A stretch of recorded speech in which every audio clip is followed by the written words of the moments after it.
Welcome back to EDH Deck Building. I am your host, Demo, and these are the biggest Commander surprises for me, currently anyway. I used to do a regular series on my channel where I would review sets a year after they had come out. So basically go back and look at it and see where everything sort of fell into place. I called it a retrospective. Every set that came out, I did that. Of course, everyone makes these predictions about how popular Commanders will be in the format or how powerful they are, or oh, look at how busted this commander is. And I find it interesting to go back and look and see where everything actually ended up. Sometimes we are way off, and I think it's an interesting thing to look at. So these are the biggest surprises for me with regards to commanders not being very popular in the format. Commanders that I thought for sure people were going to go after, and I'm absolutely shocked that they did not. Now, of course, we first got to talk about what exactly is a popular commander. Of course, I'm going to use EDH Rec for this because it's the best way to actually get some numbers on the subject.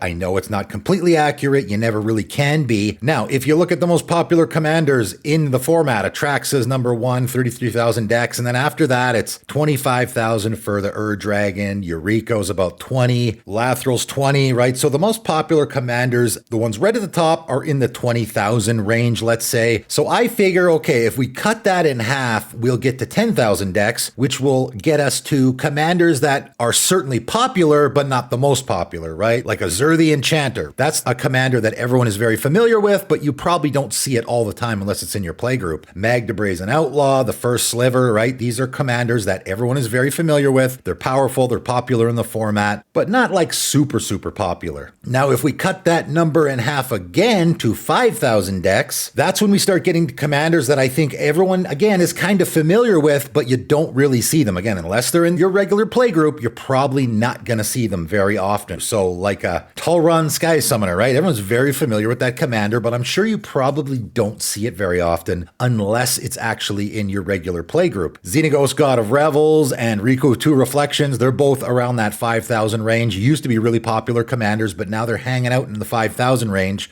of course, because we have so much more commanders now. So commanders that a lot of people might be saying, oh man, I never see that commander, and some people might see it a lot more. They're in the mid-range for me. Now, if I cut that number in half again, of course, I'm now at 2,500 decks, and that's where you start to get to commanders that you're really not going to see very often, again, unless they're in your regular playgroup. So a commander like Igar the Freezing Flame, how often do you see that? I've never played against this commander myself personally. You probably don't see it very often. This is 2,500 decks, right? So that's kind of what I'm talking about, and that's where I'm going to settle in here. And of course, I'm talking about commanders that have been out for at least a year. So the first big surprise for me, Hitsu and Kari from March of the Machines, I thought was going to be a really popular commander and only has about 2,300 decks on EDH Rec and has been out for quite a bit more than a year now. I actually have a patron that I play against that has this deck, so I'm not saying this because I never see this commander. I'm saying it because I can't believe how low these numbers are. This is a commander that when I first saw it, I was like, man, that's an incredibly powerful ability with some huge potential. I thought for sure people were going to go after it, and if you're not aware, Dimir is also the second most popular color combination in the entire format. So that as well should contribute to the numbers. So 2 blue, black, Ogre, Demon, Dragon, 5/4 flying. When Hitsu and Kari enters the battlefield, draw 3 cards, then put 2 cards from your hand on top of your library in any order. And as I say all the time, right, with every commander now, we have the setup and the payoff built into one. If you just had that first ability on this commander, man, there's a lot you could do with that. I could build a really neat deck with that Brainstorm ability, ETB, on my commander. But of course, we have a fantastic payoff here as well. When Hitsugo and Kari dies, exile the top card of your library. Target opponent loses life equal to its mana value. Ouch. If it's an instant or sorcery card, you may cast it without paying its mana cost. Man, that is an incredibly powerful ability. The only thing I can think that maybe turned people away from this commander is it's a dies trigger, and it sometimes can be tough to have a commander that is dying all the time in order to get that ability. I disagree. I think it's a really easy thing to build around, especially in black, where you have not only recursion, but you also have those slingshot effects that for 1 mana can very easily put your commander back into play, which, by the way, gives you that enter the battlefield trigger again. I'm shocked how unpopular this commander is. Let's move on to the Swarm Lord, which came out in Warhammer 40k. Of course, it's been,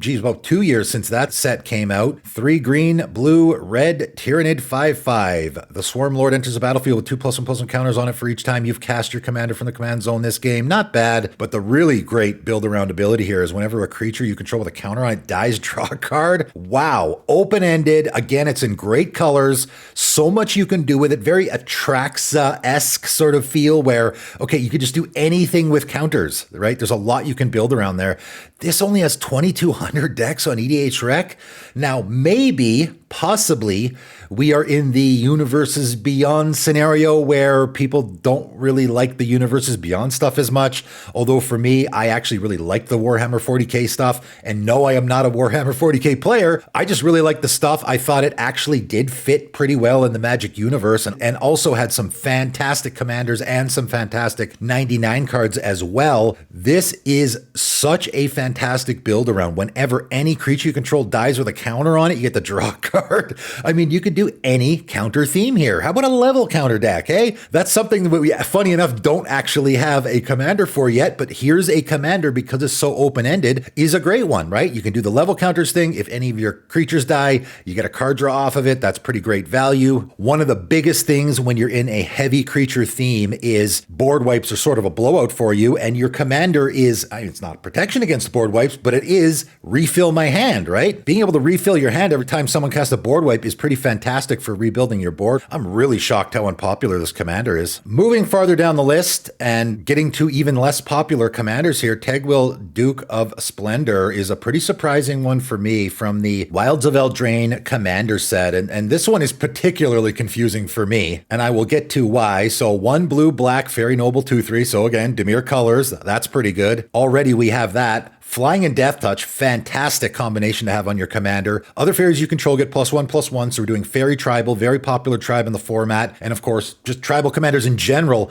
tend to be really popular in the format. Whenever another fairy you control dies, you draw a card and you lose a life. So again, that effect that we love to see on our commanders that are letting us draw cards for one, but also it's sort of that board wipe protection in a way where someone wipes my board, no problem, I get to refill my hand, right? Now, why this one is particularly confusing for me, and again, I'm not saying this because it's what I would necessarily prefer, it's what I think commander players typically prefer. If we look at the most popular commanders from the Wilds of Eldraine commander set, Alila Cunning Conqueror, which is also a Dimir fairy commander, is way more popular. 8,432 decks on EDH Rec. Way more popular. That is the biggest surprise for me. I would have swapped places with these guys. Tegwyl is Flying Death Touch, give an anthem to your team, and also you get to draw a card every time one of your fairies dies. Alila is whenever you cast the first spell during each opponent's turn, create a 1/1 black fairy token. You know, again, for me, I would prefer to have value off of what I'm doing on my commander rather than a commander that cranks out tokens. It's not hard to get fairies into play. In fact, it's incredibly easy. Having just things that crank out fairy tokens in Dimir colors is incredibly easy. So I don't really need that on my commander. Also, whenever one or more fairies you control deal combat damage to player, goad target creature that player controls. Again, I guess people really like goad, although a lot of other people also are annoyed by goad. So you're in that rule 1 scenario where you're sort of annoying your opponents and making yourself a target. This is completely shocking to me. Completely shocking that Tegwyl is not the more popular Dimir commander from that set. I would have never guessed that. Maybe you guys can explain why in the comments below. Moving on to one of my favorite commanders from Baldur's Gate, Mazy True Sword Paladin, and I've talked about this one a bunch on my channel. Barely 2,000 decks on EDH Rec. Pretty shocking. I think this is a fantastic commander. And again, Naya is a really popular color combination in the format. Really popular. Possibly because there are so many way more popular and powerful Naya commanders, this gets overshadowed, but I just think there's so many neat, interesting opportunities to go with Mazy. 1 red, green, white, halfling knight, 3/4. Whenever an enchanted creature attacks one of your opponents, it gets +2/+0 and gains trample on a turn. And as I have said several times already, that doesn't mean just your creatures, right? You could build your entire deck around that ability, just putting enchantments on your opponent's creatures and maybe playing like a go deck. Again, if you like that kind of thing, really interesting. But the best best ability again here, I think, is whenever an aura you control is put into your graveyard from the battlefield, exile it until the end of your next turn. You may cast that card, and of course, there's a ton you can do with that. Obviously, one of the biggest downsides of auras is when you lose the creature, you lose the aura as well, and here, you don't have to worry about that so much, right? Because when that creature dies, your aura obviously is going into the graveyard from the battlefield, so you can exile it until the end of your next turn. You may cast that card, and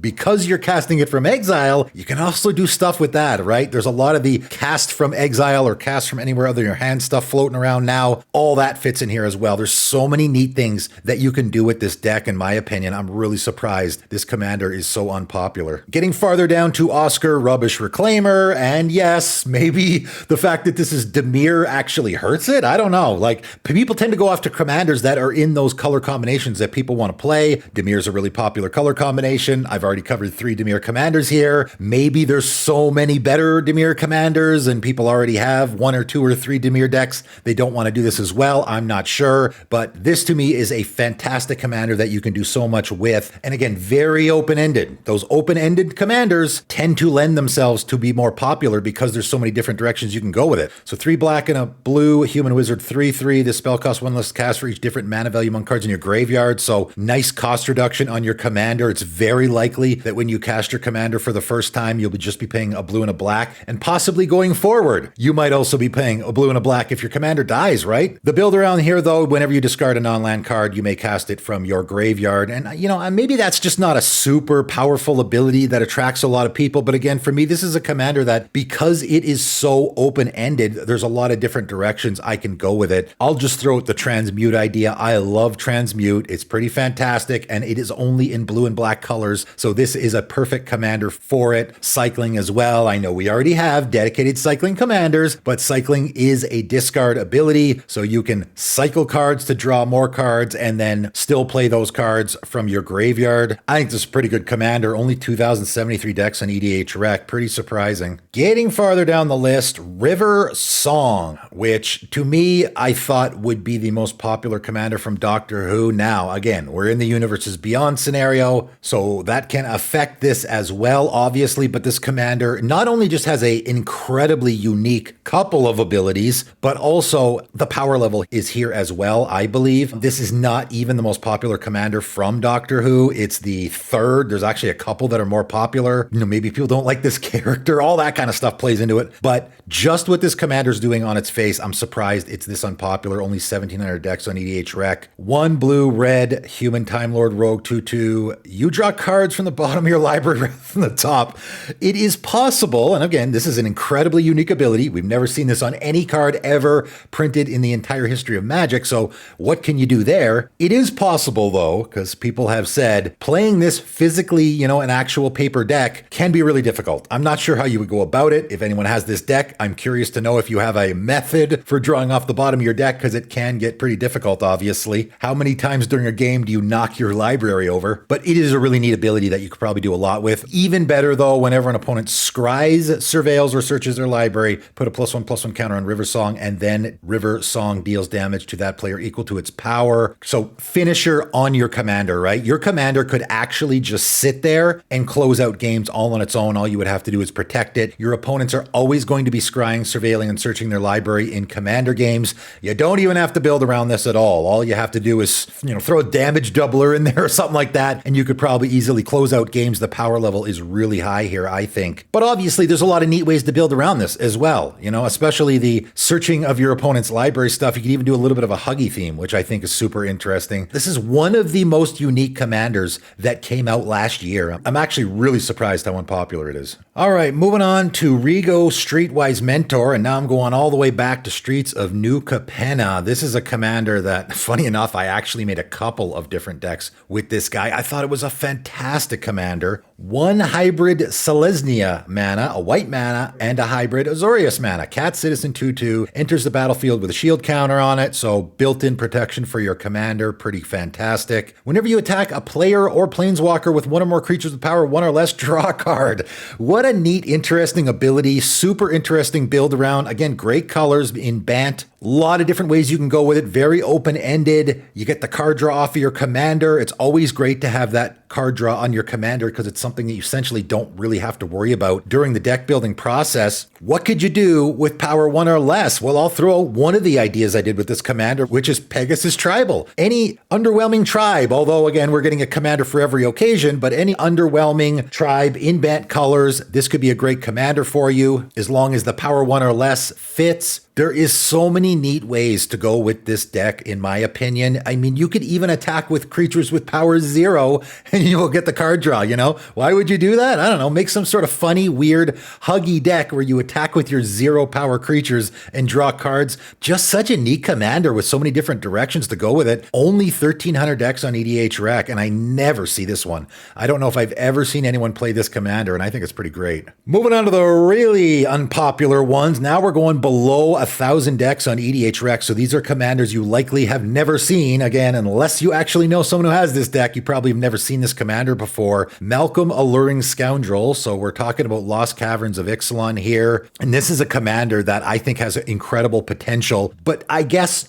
flies under the radar for a lot of people. So maybe this isn't as big of a surprise. This one for me is more bringing attention to this commander that I actually think has huge potential. Only 893 decks. And I know it's mono blue, and monocolored commanders definitely don't get enough love in the format, but the potential here is huge, I think. 1 in a blue, Siren Pirate, 2/1, flash, and flying. And having a cheap commander that you can get out right away and immediately start doing stuff, I think is great. Flash is essentially, I mean, there's a lot of advantages to it, obviously.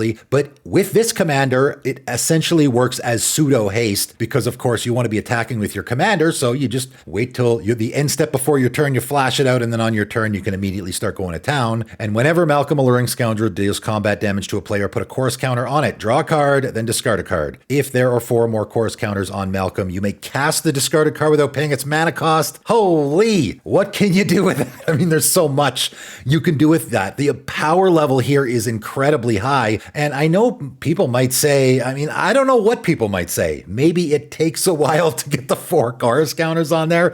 I mean, you just have to attack 4 times, or you can proliferate, right? Or you can do a lot of other things to get the chorus counters up there faster, right? Anything dealing with counters will work here. You can even throw an Ozolith in this deck, because whenever a creature you control leaves the battlefield, if it had counters on it, you put those counters on the Ozolith. So, of course, if someone manages to kill your commander, you don't have to reset it. You just play it again, and immediately at the beginning of combat on your turn, you just put all those chorus counters back on your commander, and you can immediately start casting stuff for free again. You're in the draw an extra card sort of scenario, so anything that says draw your second card each turn works here. Anything in the discard theme obviously works here, and there's a lot you can do there as well. I'm actually mentioning this guy because, again, I am shocked how unpopular it is. I thought it would be more popular. The cast stuff for free scenario is something people like to do in the commander format, but I put this guy in a deck of mine. He's in the 99, and man, he performs so well. Incredible value, looting all the time, especially if you want to be putting stuff in your graveyard. And once you get those 4 chorus counters, it really doesn't take that long. You just start casting stuff for free. That seems fantastic. Really surprised this commander isn't more popular. Moving on to Plarg and Nasari, and this is, I think, one of the more interesting, fun commanders that came out last year that I think got overshadowed, maybe because it's mono red. Again, monocolored commanders aren't very popular, but also maybe because it came out in March of the Machine Aftermath, which wasn't a very popular set. A lot of people poo-pooed on it, and a lot of the commanders, I think, are less popular from that set because of just the aura surrounding that set, right? So 3 red, Orc Freet, 5/4. At the beginning of your upkeep, each player exiles cards from the top of their library until they exile a non-land card. An opponent chooses a non-land card exiled this way. You may cast 2 spells from among the other cards exiled this way without paying its mana cost. That's so fun and interesting ability. I would play this commander just for the fun of it, just because I think it's such a fun, interesting commander to play. You don't have to build around this at all. It is just such a fun, interesting political commander to have in any commander game. Again, if my opponent was playing this across the table from me, I would be delighted. I think, man, this would be really interesting. Let's see how this plays out. So everyone's going to be exiling a non-land card from their library, you and your, let's say, 3 opponents. You're going to choose one opponent, and again, of course, that plays into the whole policy politics aspect of it, they're going to choose the card that they don't want you to cast, right? So if you have a Blasphemous Act in there and they don't want you to board wipe, they'll get rid of that card, and then you get to cast 2 of the remaining 3 cards, essentially, that are in there. I mean, just pretty great value, honestly. I mean, you're guaranteed to get a non-land card, so you're guaranteed to be casting at least 2 things.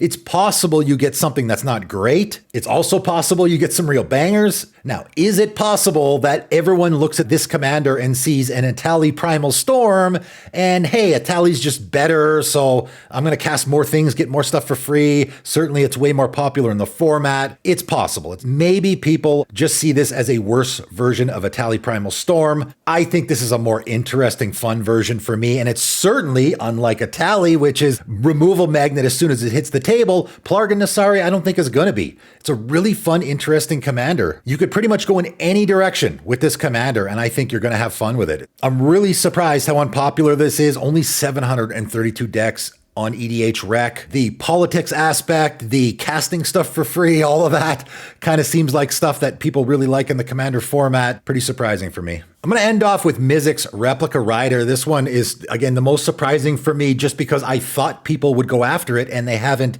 at all. It's really unpopular. Again, this is not my kind of commander. I don't want to build a deck around this guy. I thought everybody else would. Now, again, this is from Jumpstart 2, which maybe because it's from Jumpstart 2, that wasn't as popular of a set or something. You know, there might be other economic reasons why maybe people aren't going after this, but man, this is a really powerful and open-ended ability that I'm surprised people aren't going after this one. So 4 and a red, Goblin Wizard, 4/5 flying. Whenever you cast a spell from anywhere other than your hand, you may pay 1 and a Izzet mana. If you do, copy that spell, and you may choose new targets for the copy. If the copy is a permanent spell, it gains haste, and at the beginning of your next end step, sacrifice this permanent. So much going on here. And again, there's so much support now for the you cast a spell from anywhere than your hand. And I would say probably the majority of that is in red and blue colors, whether it be cast from exile, cast from anywhere than your hand, all of that kind of stuff. Ton of support in that theme.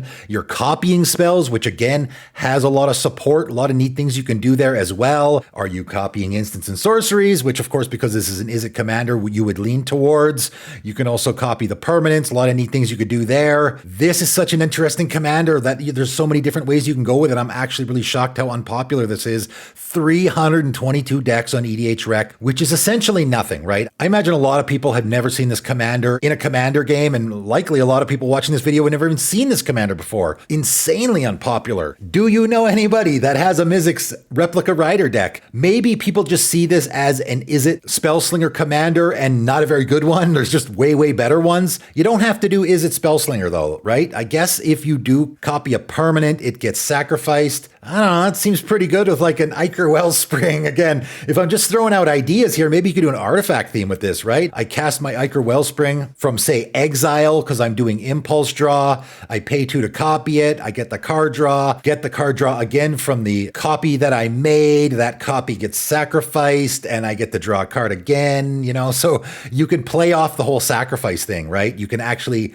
gain more benefit off of it, get dice triggers, all that kind of stuff. I don't know. Maybe it's a little mana intensive. Your commander does cost 5 and having to pay an extra 2 every time you do that. And then also you got to figure out how to cast stuff from anywhere than your hand, although I would argue that's not very difficult. Flashback, impulse draw, there's lots of different ways to do it, obviously. I'm pretty surprised this commander isn't more popular. I think it is a pretty good one. And again, it's doing a lot of the things that people like to do in the commander format, right? That's the big part of this. This video isn't just about, hey, I think these commanders are fantastic and you guys should be playing them, and I'm surprised they're unpopular. It is also about a lot of these commanders I thought were going to be really popular because they're doing things that people really like. I'm shocked how unpopular some of these commanders are. In fact, I'm shocked how unpopular all of them are, but some of them really unpopular, even though they are doing things people typically love to do in Commander. You guys let me know if you are actually playing some of these commanders. Again, I'm going off of EDH Rec numbers here. Maybe you're playing this commander all the time, or you see it all the time in your playgroup and you're surprised to see it on this list. Let me know in the comments below. That is it for today, though, and thanks for tuning in.